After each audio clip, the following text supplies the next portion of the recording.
Hello students, कैसे हैं आप लोग? आप लोग बहुत अच्छे होंगे। अपनी पढ़ाई, अपनी स्टडी को आप रेगुलर कर रहे होंगे।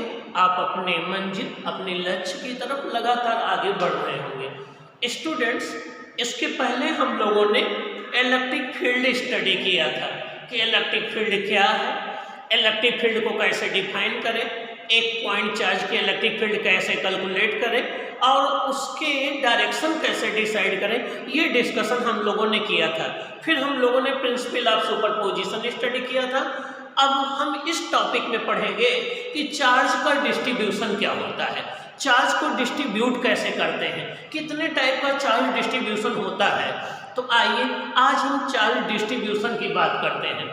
ओके, हमारा हेडिंग है चार्ज डिस्ट्रीब्यूशन। अब charge distribution basically two type का होता है, मीन्स दो प्रकार का होता है।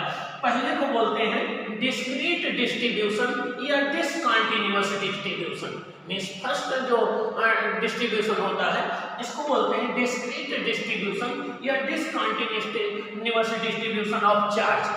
अब इसमें क्या होता है, इसमें ये होता है कि ये Q1 है, ये Q2 है, ये Q3 है, ये Q4 है, ये Q5 है, ये Q6 है, ये Qn है। इस तरीके से n चार्जेस को अलग अलग सेपरेट जो है इंडिविजुअली डिस्ट्रीब्यूट कर दिया जाता है। तो जब भी कोई चार्ज इस तरीके से डिस्ट्रीब्यूट होता है तो इसको हम डिस्क्रीट डिस्ट्रीब्यूशन या डिसकंटीन्यूअस डिस्ट्रीब्यूशन या क्वांटाइज्ड डिस्ट्रीब्यूशन आप कह सकते हैं। और इस केस में अगर आपको टोटल चार्ज फाइंड आउट करना होता है तो टोटल चार्ज कैसे फाइंड आउट करते हैं, Q नेट इक्वल टू होता है इन summation I equal to 1 to n, I equal to 1 to n QI होता है। मीन्स जहां पर आपको नेट चार्ज निकालना हो वहां पर हम लोग अलजेब्राइक सम करते हैं, क्योंकि चार्ज तो दोनों वैरायटी में होता है, पॉजिटिव भी होता है, निगेटिव भी होता है, तो हमें दोनों वैरायटी में निकालना होता है। तो Q net equal to I equal to 1 to n QI होता है।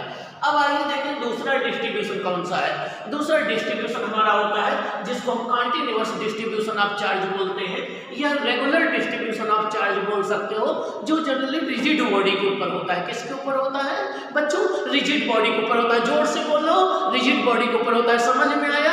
हाँ, आ गया। आगे देखें अब कंटीन्यूअस डिस्ट्रीब्यूशन जो होता है ये कितने वैरायटी में होता है? ये 3 वैरायटी में होता है। पहला होता है लाइन डिस्ट्रीब्यूशन। क्या होता है? Line distribution. दूसरा होता है आपका सरफेस डिस्ट्रीब्यूशन। थर्ड क्या होता है बच्चों? Volume distribution. क्या होता है? Volume distribution. जोर से बोलिए, वॉल्यूम डिस्ट्रीब्यूशन। तो पहला हो गया लाइन डिस्ट्रीब्यूशन, दूसरा हो गया सरफेस डिस्ट्रीब्यूशन, तीसरा होगा वॉल्यूम डिस्ट्रीब्यूशन। लास्ट वाला स्टूडेंट बोले समझ में आ गया? Yes, very good. तो एक हो गया लाइन डिस्ट्रीब्यूशन, एक हो गया सरफेस डिस्ट्रीब्यूशन, एक हो गया वॉल्यूम डिस्ट्रीब्यूशन। तो आइए अब हम एक एक की बात करते हैं। तो जब भी आपसे कोई पूछे कि बताइए भाई रेगुलर चार्ज का डिस्ट्रीब्यूशन कितने टाइप का होता है, आप क्या बोलेंगे? 3 टाइप का। क्या होता है? 3 टाइप का। कौन कौन सा? आइए देखें। तो लाइन डिस्ट्रीब्यूशन में क्या है कि अगर हमें कोई एक वायर दे दिया गया हो या कोई एक थ्रेड दे दिया गया हो, चाहे वो कंडक्टिंग हो चाहे इंसुलेटिंग हो, और उसकी लेंथ L हो। अब यहाँ पर हमें Q चार्ज को डिस्ट्रीब्यूट करना हो टोटल लेंथ पर, तो ये लाइन डिस्ट्रीब्यूशन कहलाता है। मीन्स जहाँ कहीं भी एक गिवन चार्ज को हम किसी वायर के ऊपर या किसी थ्रेड के ऊपर या 1 डायमेंशनल ऑब्जेक्ट के ऊपर डिस्ट्रीब्यूट करते हैं तो वहाँ पर लाइन डिस्ट्रीब्यूशन होता है। क्या होता है? लाइन डिस्ट्रीब्यूशन होता है। अब लाइन डिस्ट्रीब्यूशन में देखिए कौन कौन से टर्म हमारे लिए इंपॉर्टेंट रहेंगे। हम ये कंसीडर कर लें कि Q चार्ज को हमने L लेंथ पर डिस्ट्रीब्यूट किया है। क्या? Q चार्ज को L लेंथ पर डिस्ट्रीब्यूट किया है। तो यूनिट लेंथ पर कितना चार्ज आएगा? यूनिट लेंथ पर चार्ज आ जाएगा Q/L। क्या आ जाएगा? Q/L। ये जो यूनिट लेंथ पर चार्ज है इसे एक स्पेशल नाम दिया जाता है जिसे क्या बोलते हैं? Linear charge density. क्या बोलते हैं? Linear charge density. क्या बोलते हैं? Linear charge density. ये होता है लैम्डा इक्वल टू Q/L। ये होता है लैम्डा इक्वल टू Q/L। ये होता है लैम्डा इक्वल टू Q/L। आइए इसकी SI यूनिट की बात करते हैं। SI यूनिट हो जाएगी कूलम पर मीटर। क्या हो जाएगा? Coulomb per metre. क्या हो जाएगा? Coulomb per metre. अब ज्यादातर न्यूमेरिकल में अगर हमें टोटल चार्ज फाइंड आउट करना हो, लीनियर चार्ज डेंसिटी दी गई हो, तो हम क्या फॉर्मूला यूज करेंगे? Q net equal to lambda DL. क्या यूज करेंगे?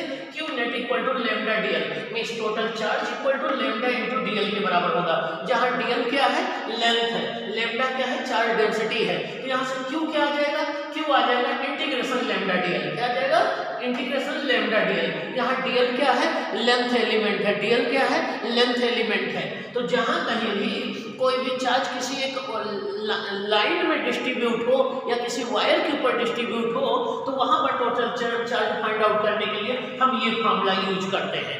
ओके ओके, आइए ये केस कहाँ मिलेगा? सपोज कर लो कोई चार्ज किसी सर्कल के ऊपर डिस्ट्रीब्यूट कर दिया गया, किसी रिम के सर्कमफ्रेंस पर डिस्ट्रीब्यूट कर दिया गया, तो वहां पर हम क्या करेंगे? रिम या सर्कल की टोटल सर्कमफ्रेंस ले लेंगे और उसको चार्ज डेंसिटी से मल्टीप्लाई कर देंगे तो टोटल चार्ज आ जाएगा। आइए अब हम डिस्कस करते हैं सरफेस चार्ज डिस्ट्रीब्यूशन। ये सरफेस चार्ज डिस्ट्रीब्यूशन क्या होता है? आइए देखें, हमारे पास एक सरफेस है P Q R S, P Q R S. इसका एरिया कितना है? ए। हमें चार्ज कितना गिवन है? क्यू।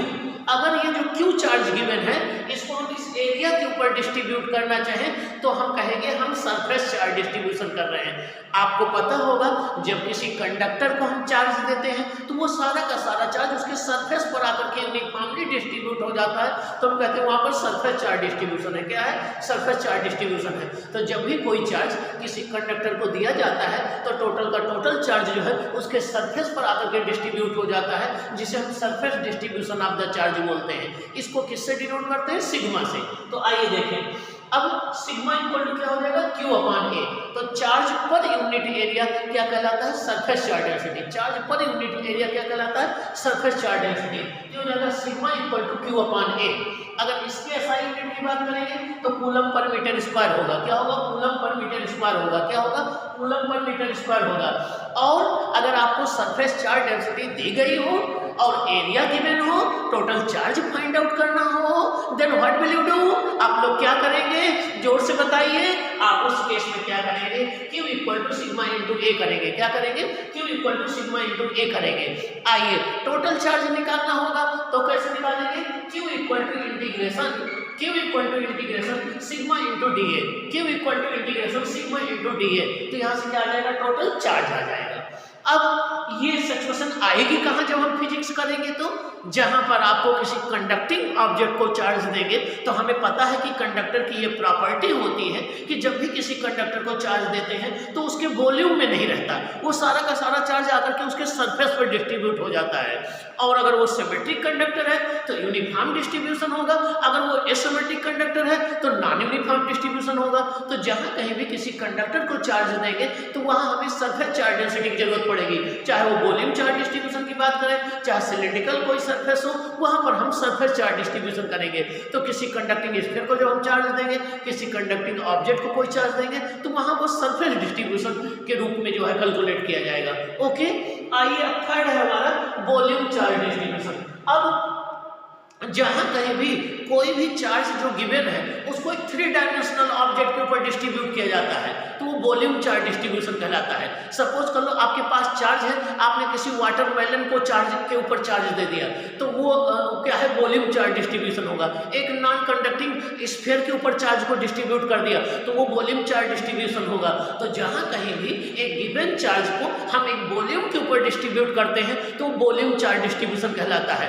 ऐसा जनरली नॉन कंडक्टिंग ऑब्जेक्ट में होता है, क्योंकि कंडक्टिंग ऑब्जेक्ट में अगर आप चार्ज देंगे तो वो वॉल्यूम में तो रुकेगा नहीं, वो सब सरफेस पर चला आएगा तो सरफेस चार्ज डिस्ट्रीब्यूशन होगा। लेकिन अगर नॉन कंडक्टिंग ऑब्जेक्ट को अगर आप चार्ज देंगे तो उसके वॉल्यूम में डिस्ट्रीब्यूट होगा, तो हम वॉल्यूम चार्ज डिस्ट्रीब्यूशन यूज करेंगे। आइए देखिए वॉल्यूम चार्ज डिस्ट्रीब्यूशन में क्या क्या बातें हैं उनको हम कंसीडर करते हैं।